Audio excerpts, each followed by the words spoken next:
పలమనేరు గంగ జాతరలో ఓ అపశృతి చోటు చేసుకుంది. గంగమ్మ తల్లి దర్శనానికి వచ్చిన ఓ మహిళా ప్రభుత్వోద్యోగి ఆలయం వద్ద విద్యుద్ఘాతానికి గురి కావడంతో ప్రాణాలు కోల్పోయింది. 2 ఏళ్ల ఒడిదుడుకుల తర్వాత ఈ ఏడాది గంగ జాతర అందరి సహకారంతో మొత్తం సజావుగా సాగిందని భావించే తరుణంలో ఈ విషాద ఘటన చోటు చేసుకోవడం దురదృష్టకరం. ప్రస్తుతం కర్నూలు మెడికల్ కాలేజీలో బోధనా విభాగంలో విధులు నిర్వర్తిస్తున్న పలమనేరు పట్టణం ముత్తాచారపాలెంలో స్థిర నివాసం కలిగి ఉన్న టీచర్ ప్రభాకర్ భార్య ఏ రజని తన భర్తతో కలిసి ఆదివారం రాత్రి 9:30 గంటల ప్రాంతంలో గంగమ్మ ఆలయానికి వచ్చింది. అమ్మవారికి చెల్లించడానికి తెచ్చుకున్న ముడుపులను చేతబట్టి స్పెషల్ క్యూ లైన్ గుండా ఆలయంలోకి ప్రవేశించి రద్దీ కారణంగా జరిగిన తోపులాటలో తూలిపడబోయిన ఆమె ఊతం కోసం పక్కనే ఉన్న ఇనుప పైపును పట్టుకుంది. విడతల వారీగా రోజంతా కురిసిన వర్షం కారణంగా లైటింగ్ డెకరేషన్ కోసం ఏర్పాటు చేసిన విద్యుత్ వైరు ఆ ఇనుప పైపు మీదుగా వెళ్తుండగా సదరు పైపును ఊతంగా పట్టుకున్న ఆమె కరెంటు షాక్కు గురైంది. అది గమనించిన ఆమె భర్త ప్రభాకర్ మరికొందరితో కలిసి ఆమెను కాపాడే ప్రయత్నం చేస్తూనే విద్యుత్ సరఫరాను ఆఫ్ చేయాల్సిందిగా కేకలు పెట్టాడు. అరుపులు విన్న అక్కడి వారు వెంటనే విద్యుత్ సరఫరాను నిలుపుదల చేశారు.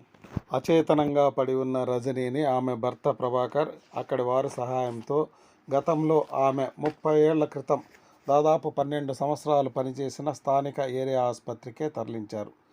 అక్కడ డ్యూటీలో ఉన్న డాక్టర్ లోకేష్ ఆమెను పరీక్షించి అప్పటికే ఆమె మృతి చెందినట్లు పేర్కొన్నారు. అమెరికాలో నివాసముంటున్న 2 అమ్మాయిల కుటుంబాలను చూసేందుకు త్వరలో అమెరికా ప్రయాణానికి అన్ని ఏర్పాట్లు చేసుకుంటున్న తరుణంలో తన ఇష్టదైవాలైన మారెమ్మ గంగమ్మలను దర్శించుకోవాలని కర్నూలు నుండి వచ్చిన రజని అనుకోని ప్రమాదం వల్ల అసువులు బాయడం వారి బంధుమిత్రుల్లో విషాదాన్ని నింపింది. ప్రమాద విషయం తెలిసిన వెంటనే ఎస్ఐ నాగరాజు తన సిబ్బందితో ఏరియా ఆసుపత్రికి చేరుకొని ఆమె భర్త ప్రభాకర్ నుండి ప్రమాదం జరిగిన తీరుపై ఆయన స్టేట్మెంట్ను రికార్డ్ చేశారు. పలమనేరులో స్థిర నివాసం ఏర్పరచుకున్న చిత్తూరు పట్టణానికి చెందిన రజనీ ప్రభాకర్లు విధి నిర్వహణలో భాగంగా కర్నూలుకు వెళ్ళి అక్కడ విధులు నిర్వర్తిస్తూ తమ జాతర సందర్భంగా తమ ఇష్టదైవాలను కొలిచేందుకు పలమనేరుకు వచ్చి తన ఇష్టదైవ సన్నిధిలోనే ప్రాణాలు విడవడం, తాను గతంలో పుష్కర కాలం పాటు పనిచేసిన ఆసుపత్రికే విగతజీవిగా చేరుకోవడం అత్యంత విషాదకర ఘట్టం. సమాచారం తెలుసుకున్న వారి అమ్మాయిలు అమెరికా నుండి పలమనేరుకు ప్రయాణమయ్యారు. 2 ఏళ్ల విరామం తర్వాత జరుగుతున్న ఈ జాతర విజయవంతం కావడానికి పాలక మండలి వారు అందరి సహకారంతో పకడ్బందీ ఏర్పాట్లు చేసినప్పటికీ అనుకోని ప్రమాదం జరిగి ఒకరు ప్రాణాలు కోల్పోవడం